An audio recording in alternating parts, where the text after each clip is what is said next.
amados hermanos. Es una bendición más el poder estar aquí con ustedes y poder así llevar siempre el mensaje de la palabra del Señor. Damos gracias a Dios porque nos da esta oportunidad maravillosa de poder proclamar estas verdades eternas que son vida para nuestras almas y para nuestros huesos. Espero en el Señor que Dios los haya bendecido en estos días, y para aquellos que estén pasando dificultades, pues sigamos confiando en Dios, porque Él es fiel para con nosotros y sus promesas son eternas. En esta oportunidad vamos a llevar la palabra de Dios en el libro de Isaías, el profeta Isaías. Y vamos a leer del versículo número 1 en adelante. Es una porción de la Biblia que nos habla de algo que nosotros debemos de saber, qué es lo que Dios pide y qué es lo que Dios le agrada de nosotros. Dice la palabra del Señor, Isaías capítulo 1, verso 1. Visión de Isaías, hijo de Amós, la cual vio acerca de Judá y Jerusalén en días de Uzías, Jotán, Acaz y Ezequías, reyes de Judá. Versículo 2 dice: oíd cielos y escucha tu tierra, porque habla Jehová. Crié hijos y los engrandecí, y ellos se rebelaron contra mí. El buey conoce a su dueño, y el asno el pesebre de su señor. Israel no entiende, mi pueblo no tiene conocimiento. Amén. Gloria a Dios. El profeta Isaías, hermanos y amigos, es uno de los profetas conocidos en el Antiguo Testamento como los profetas mayores. Y en él se encuentra relatado mucha profecía acerca de la venida de nuestro Señor Jesucristo. Isaías fue llamado en tiempos difíciles, en tiempos cuando en la ciudad de Judá y de Jerusalén, en Israel, vivían momentos de violencia, momentos muy conflictivos, momentos en donde muchos de estos reyes que mencioné al principio a veces hacían alianzas con otros pueblos para defenderse de los ataques de los filisteos o de los asirios. Entonces Isaías se ve involucrado en todo este conflicto, en toda esta situación, y es así como él comienza a recibir una visión, dice, de parte del Señor. Pero este Isaías, hermano, fue un hombre que, según los estudiosos de la palabra del Señor, dice que era un hombre de la clase alta. Dice que era un aristócrata. Para esos tiempos así les decían a las personas que, pues, pudientes, que podían tener esas cualidades. Y era un hombre que fácilmente se movía en medio de los niveles altos del gobierno de esos tiempos. Él se llevaba mucho con reyes, con sacerdotes, con militares de alto rango. Se movía fácilmente, y solamente una persona con ese tipo de rango podía hacer esto, de moverse así, de actuar, de hablar, de estar presente aún en acuerdos políticos. Eso es lo que los que estudian pues esas la vida de estos profetas han encontrado del profeta Isaías.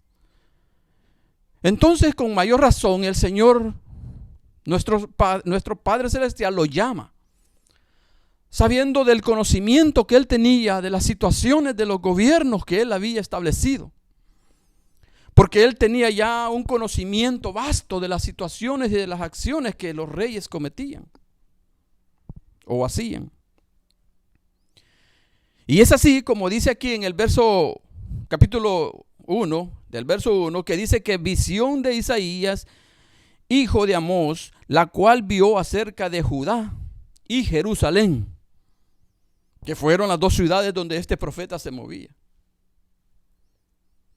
Dios llama a Isaías para confrontar a estos reyes a los cuales Dios había llamado y los había instituido y los había engrandecido en la nación de Israel, con el único propósito de que lo honraran a él, que le sirvieran a él y que guardaran sus mandamientos. Por esa razón, él comienza este ministerio señalando el pecado y la rebeldía de esta nación acerca de las exigencias que Dios tenía para ellos. Y es así, hermano, como encontramos este pasaje en el verso 2, que dice: oíd cielos y escuchad tu tierra, porque habla Jehová. Así comienza él hablando a través de Isaías. Porque hasta este momento no había habido un profeta de ese calibre como Isaías que se moviera en esos recintos de la gobernación de Israel para poderles hablar así a los gobernantes. Y él levanta a Isaías, llama a este profeta y empieza hablando de esta manera: Dios, oíd cielos y escuchad tu tierra. O sea, hermano, que Dios, cuando iba a hablar esto que les iba a decir al pueblo de Israel, fue escuchado aún en los mismos cielos. Por eso dice aquí: oíd cielos y escuchad tu tierra. O sea que iba a ser algo muy fuerte que Dios iba a hablar. Algo que iba a conmover aún los mismos cielos. Porque Dios iba a señalar la desobediencia de estos reyes que Dios había engrandecido. Uzías fue uno de los reyes que ya había fallecido cuando Isaías comenzó su ministerio. Pero sin embargo se deja ver aquí que Isaías relata parte de su vida. Y habla como Uzías, dice el Señor, él comenzó a hacer las cosas correctamente delante de Dios. Fue uno de los reyes que inició, dice, restableciendo todo aquello que había sido contrario a la voluntad del Señor, a restablecer los altares, a restablecer el culto a Dios. Él había edificado, dice, torres. Él había hecho fuerte a la nación. Y dice que poco a poco él fue adquiriendo batallas, ganando batallas por la mano y el poder de Dios. Porque Dios estaba siempre allí, peleando a favor de su pueblo. Y Dios lo ayudaba y lo esforzaba a que esas batallas fueran ganadas. Por eso Uzías fue un rey temido por los reyes de estos asirios y estos filisteos. Aún la nación de Egipto le tenían temor a Uzías. Pero dice su palabra que poco a poco Uzías fue teniendo tanto poder, tanta grandeza, que dice que llegó a enaltecerse en su corazón. Y esto es el punto, hermano. Cómo Dios lo llevó hasta esa posición y cómo este rey después dice aquí claramente que su corazón se enalteció. ¿Y cómo fue que se enalteció? Sucedía que en el tiempo antiguo, hermano, habían sacerdotes que eran los únicos que podían mediar ahí en el templo de Dios. Ellos eran los únicos que podían quemar incienso delante de la presencia de Dios. Pero él era tanta la autoridad que él tuvo y tanto el deseo de hacer las cosas a su manera, que él dice que llegó con un incenciario a querer entrar a la casa de Dios. Y los sacerdotes dice que se le opusieron y le decían: no, Usías, tú no estás permitido hacer ese tipo de sacrificio. Somos nosotros los encargados de quemar el incienso delante de Dios. Tú no puedes estar aquí. Tú tienes que salir de este lugar antes que el Señor te hiera. Pero como en la rebeldía y en el orgullo de este hombre, él no le importó esas palabras. Y dice que él quiso entrar, y cuando quiso entrar, Dios le puso una lepra en su frente y lo dejó leproso. Y cuando él ya se ve así, entonces él empieza a temer. Y esto rapidito es sacado, porque la lepra era parte de una cosa abominable delante de Dios. Y lo sacaron luego, dice, y lo mandaron a vivir a una casa lejana. Ya no lo, fíjese que ya desde ahí Dios le quitó el reinado. Y ya lo mandó, dice, a vivir lejos. En un lugar lejano, dice, lo fueron a dejar con su lepra. Todo por engrandecerse y querer hacer las cosas a su manera. No le bastó que Dios lo había llevado hasta esa posición. No le bastó que Dios le había dado esa grandeza, sino que él ahora quería también usurpar las cosas santas del Señor. Y de esa manera dice que Dios lo manda y lo alejan. Y entonces su hijo Jotán toma el poder. Él comienza a dirigir la nación. Y también Dios apoya a Jotán. Y este hijo de Usías, porque era hijo de Usías, él dice que comienza a hacer lo bueno también. Él empieza a restablecer todo aquello que ya en su orgullo Usías había comenzado también a hacer mal.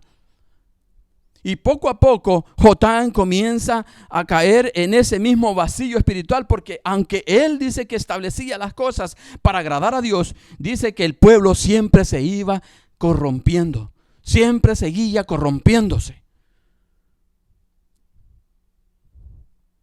Y así, hermano, puedo señalarles el otro rey también, Acaz. Este fue peor. Acaz ni siquiera hizo lo que Jotán hizo. Acaz de una sola vez dice que él comenzó a hacer altares en los montes. Dice que debajo de los árboles frondosos hacía pasar a sus hijos por fuego. O sea, era una forma de sacrificio que a Dios lo desagradaba grandemente. Y fíjese, por eso este pasaje cuando le dice, crié hijos y los engrandecí. Dios los había formado a ellos y los hizo grandes para que fueran la gloria de Israel, para que ellos mostraran la gloria de Dios a las naciones vecinas. Sin embargo, estos reyes comenzaron a unirse con ellos. Acaz, por ejemplo, comenzó a tener alianzas con ellos para que no lo atacaran. O sea, dejó de tener la confianza plenamente en el Dios de Israel y empezó a tener confianza en los hombres. Él dice que hizo alianzas con ellos para que no lo atacaran. Y es así como él comienza a traer ese tipo de cultos paganos a la nación de Israel. Por eso le digo, acá fue peor todavía, porque este ni siquiera hizo cosas buenas. Y también Dios lo desechó. Hasta llegar al rey Ezequías. Este rey fue igual.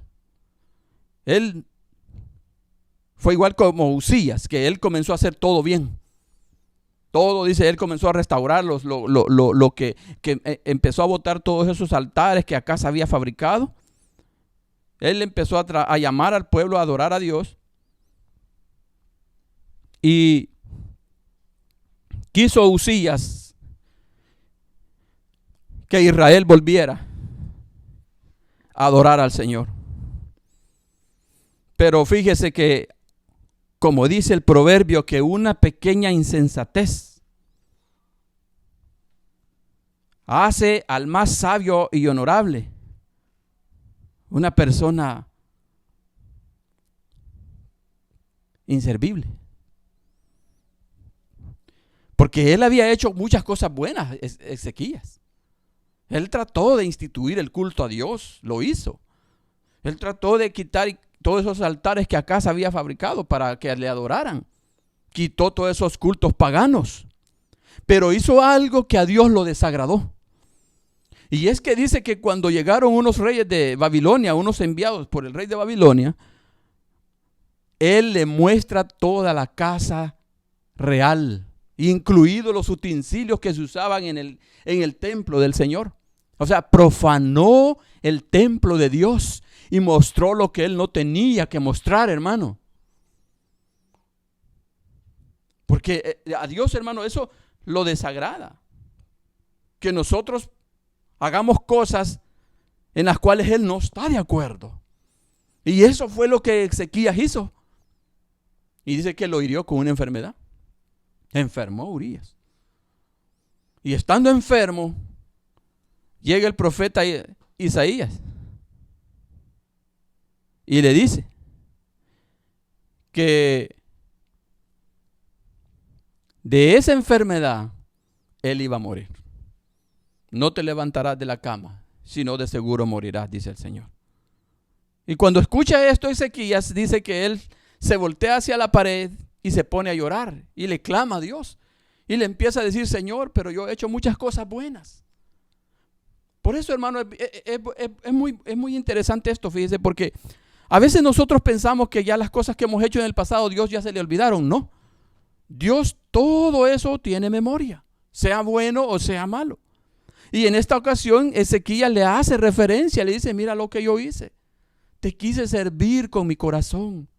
Hice todo lo que a ti te agrada, Señor. Por favor, escucha mi oración. Y dice que cuando este profeta iba para afuera, lo regresa el Señor, le dice, oye, vuélvete. Y dile a Ezequías que no va a morir. Y que le voy a dar 15 años más de vida. Y él regresa y le dice esas palabras. Y sí, así fue. Ezequías, después de ese tiempo que Dios le dio, murió. Pero fíjese la expresión, crió hijos y los engrandeció y ellos se rebelaron contra mí. Eso es lo que hicieron estos reyes. Eso es lo que hoy en día, hermano, también podemos ver. Dios ha engrandecido a muchas personas. Dios ha engrandecido a muchos ministerios. Dios ha engrandecido muchas cosas en la vida de nosotros con el único propósito, como era aquí, de que nosotros le demos la gloria a Él. De que nosotros guardemos sus mandamientos. De que nosotros vivamos una vida íntegra, una vida recta delante del Señor. Pero nosotros, hermano, al igual que estos reyes, muchas veces deshonramos a Dios porque comenzamos a hacer las cosas como Uzías. Queremos después nosotros hacer las cosas a la manera de nosotros. Queremos ahora interpretar las palabras de Dios de acuerdo a nuestro pensamiento. Queremos hacer las cosas de acuerdo a nuestros estados emocionales. Y esto, hermano, no se trata de emoción. La palabra de Dios dice que las emociones quedan a un lado. Cuando se juzga con la palabra de Dios, se tiene que juzgar de acuerdo a lo que la palabra de Dios dice. Y no de acuerdo a nuestras emociones. Porque nuestro corazón, dice la palabra, es traicionero. El corazón de nosotros muchas veces nos puede hacer creer que estamos haciendo bien las cosas ante Dios. Como aquí Uzías pensó. Pero muchas veces nosotros estamos haciendo todo al revés. Y por esa razón, hermano, muchas veces Dios viene y se molesta. Porque mire, hermano amado, Dios ha dejado establecido pactos, mandamientos, que nosotros hoy en el Nuevo Testamento tenemos que cumplir. Al igual que en ese tiempo. No crea usted que el evangelio, como lo revelamos, la Biblia dice que es por gracia. La salvación es por gracia. No es por obra, dice, para que nadie se gloríe. Pero eso significa que usted empiece a trabajar por algo, por su salvación. Eso es lo que le está diciendo la gracia. La gracia es un perdón inmerecido que nosotros, a pesar de nuestras malas acciones, de nuestra forma de ser, pero si venimos y nos arrepentimos, Dios nos regala esa bendición. Y ahora usted es salvo por la gracia, pero Dios le dice a usted que también viva de acuerdo a su palabra. de acuerdo a sus mandamientos. Y es lo que hoy en día Dios ha observado, hermano, que muchos estamos haciendo las cosas de acuerdo a como nosotros pensamos. Hoy en día en la iglesia se ha metido lo que se llama el humanismo. Está adentro de la iglesia. ¿Y qué significa eso, hermano? Son mis sentimientos, son mis emociones. No sé, aquí la Biblia dice que, por ejemplo, aquí hablando acerca del tema, por ejemplo, de las mujeres, donde dice la palabra de Dios ahí en Corintios, la mujer dice calle y que si quiere saber algo, dice pregunte a su marido en casa, porque no le permito a la mujer, dice, hablar dentro de la congregación, sino que esté callada. Ese es un mandamiento. Pablo lo dice, esto no lo digo yo, estos son mandamientos del Señor. Oiga bien la palabra, mandatos. O sea, eso no es una sugerencia. Ahí no le está diciendo Dios, si tú quieres no hables, pero si tú quieres también puedes hablar. Ahora, el humanismo es ese. Es el que permite hacer las cosas que Dios no quiere que se hagan. Y eso es lo que aquí sucedió, mire. Y Dios, por eso le digo que hay muchos grandes que Dios ha engrandecido, pero que últimamente, mire, Dios los está llevando por caminos como aquí a ellos, desechados. Ya no es aquel mismo fervor que existía antes cuando estos ministerios Dios los empezaba a levantar con su fuerza, con su poder. Ahora no, ahora es algo que nosotros lo estamos haciendo a nuestra manera. Somos nosotros los que estamos interpretando la palabra de Dios a nuestra manera. Y eso es lo que pasa cuando en nuestras vidas comenzamos a ver las cosas que no sucede nada. Aunque nosotros queramos a veces que nos ponemos ahí tristes, que nos ponemos a llorar ante Dios, no sucede nada porque Dios está molesto, hermano. Y como le decía, la gracia está para todos, pero también hay mandamientos que cumplir. Jesús mismo lo dejó. Dice, mis palabras, dice, no los van a condenar. Jesús no los vino a condenar. Son mis palabras, dice, las que los van a condenar. O sea, lo que Jesús habló, los mandamientos que el Señor nos dejó, esas son las que nos van a llevar o a la vida eterna o a la condenación eterna. Porque estos eran reyes, hermano. Eran hombres de posición alta que cualquiera dijera, no, ¿y qué le va a pasar al rey? Él puede hacer lo que él quiera. Pero hay un Dios que está gobernando. Él es el que gobierna en la tierra, hermano. No existe ningún gobernante en la tierra que sea Él el que gobierne. Es Dios el que pone reyes y quita reyes. Él es el que gobierna, hermano. Por esa razón nosotros no tenemos que estar a veces preocupados por lo que pueda estar aconteciendo. Porque sabe Dios lo que Él está haciendo. Pero volviendo al tema, hermano, es que nosotros muchas veces Dios nos ha dado tanto favor, Dios nos ha dado tantos dones, pero que los hemos desperdiciado, haciendo las cosas de la manera equivocada. Y ese es el reclamo que Dios le hacía aquí a Israel. Mi pueblo dice que, imagínense hasta qué punto llegó el Señor a señalar a Israel, que dice, el buey conoce a su dueño y el asno el pesebre de su señor. Israel dice, no entiende, mi pueblo no tiene conocimiento. Si lo trasladamos al tiempo de ahora, hermano, sería lo mismo. Imagínense que mejor el buey conoce a su señor. Pero nosotros, ¿qué hacemos? Sí decimos creer en Dios. Sí decimos que hacemos las cosas del Señor. Pero no le obedecemos. Somos de esos hijos que nos hacen el cuento, pues. ¿Ha fijado que hay hijos que a ustedes lo hacen como que si es verdad lo que usted les está pidiendo que hagan? Y usted dice, mi hijo me va a hacer lo que yo le dije. Así somos. Y hacemos las cosas como a nosotros nos parezca. Y este era el punto aquí. Que Israel se fue por donde Dios no quería que se fuera. Jerusalén y Judá se fue por donde Dios no quería que anduviese. Lo mismo está sucediendo hoy con la iglesia. Metiendo tanto argumento humano, tanta manera ficticia de atraer a las personas, presentando cosas que no se tienen que presentar, pero ahí lo están haciendo. De esta manera es como a Dios lo están desagradando. Es como Dios está molesto, hermano. Y esto usted no lo ve porque sabe, ahorita está Jesucristo. El amor de Dios se está revelando a través de Jesucristo. Y estas cosas que estamos observando ahorita, Dios no nos... Mira, aquí Dios rápido actuaba. Aquí mire a Usías, cuando quiso entrar ahí al atrio, indecentemente hacer cosas que no le convenían a él, rápido le puso esa lepra. Rapidito. Lo mismo los otros acá también, a la sequía. Pero ahora está Jesucristo intercediendo. Pero sin embargo va a llegar el día que vamos a estar delante de Dios. Vamos a estar todos, dice Pablo, en el tribunal de Cristo. Y allí es donde todas estas cosas que ahora hacemos y que no nos pasa nada, porque creemos que Dios está agradado, allí se nos van a sacar, hermano. Allí va a ser lo triste. Como dice el Señor, ahí va a ser el lloro y el crujir de dientes. Porque usted iba a lamentar no haber hecho lo que aquí la palabra de Dios le decía. La palabra de Dios, hermano, por eso se conoce como el Nuevo y el Antiguo Testamento. Y un testamento, recuerde que es eso. Es lo que una persona antes de morir deja para que se haga conforme a ese testamento. No es algo que el que va a recibir el testamento va a hacer a la manera de él. No como lo dejó escrito el que murió.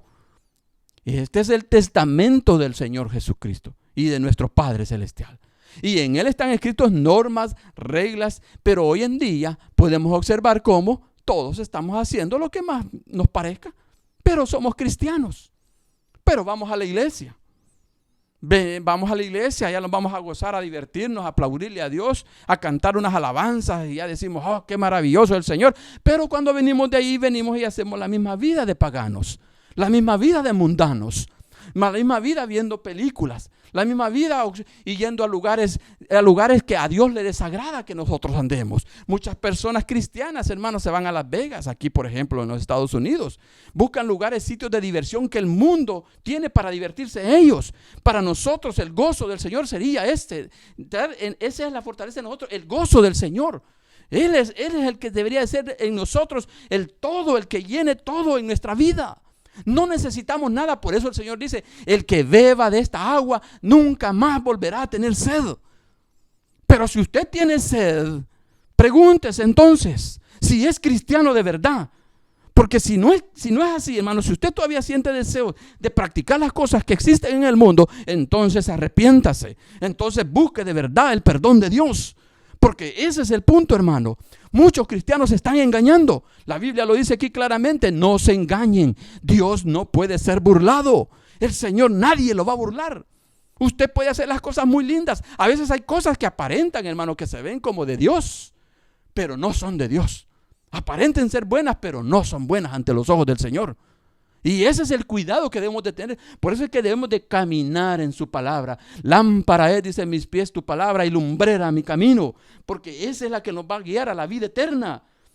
Escudriñad, decía el Señor, mi palabra, porque ahí está la vida eterna. Pero si usted sigue viviendo esa vida, le va a acontecer a lo mismo que estos reyes en ese gran día. Yo no sé qué castigo Dios nos va a dar. Porque si vamos a pasar delante de un tribunal, hermano, ahí va a haber recompensa. Aunque usted ha sido salvo, pero cuando usted muera y pase a la presencia del Señor y después venga ese juicio y vamos a estar ante el tribunal de Cristo, yo no sé ahí qué va a ser lo que va a dar. Aquí no lo revela la palabra, yo no le puedo decir. Pero todas nuestras desobediencias ahí van a estar. Por eso, hermano, es importante que tomemos conciencia dónde estamos parados. Yo no quiero ser un predicador sensacionalista, hermano. Yo no quiero ser esos pastores, esos hombres que yo observo que ahí salen hablándole cosas a la gente y diciéndole, no, que Dios te ama, que Dios aquí, que Dios allá. No, y la gente viviendo como mundano. No, hermano, porque ahí los están condenando. Que la gente se está creyendo el cuento. Dios no actúa así. Esto es lo que Dios quiere que vea usted. Su palabra. Y si en su palabra dice eso, si en su palabra le exhorta que usted sea un hombre íntegro, un hombre que no ande con mentiras, una mujer que no ande con engaños, una mujer que ande en honestidad de vida, eso es lo que usted tiene que vivir. Pero si usted ya vive como una mujer alborotadora, pues ya va a ser problema suyo, porque Dios aquí no le manda eso. Ya esos son sus conceptos. o lo que tal vez algún pastor de estos que enseñan diferentes maneras, como dice un hermano por allá, un fuego extraño, le enseña a usted.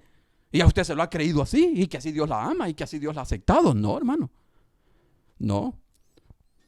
Dios es amor. Pero lo que no le han dicho es que es también fuego consumidor. Él la ama. Él ama al pecador, pero no el pecado de él. Ese es el punto. Si usted quiere que Dios lo ame, pues no viva en el pecado. Venga, arrepiéntase, que Él tendrá de usted misericordia.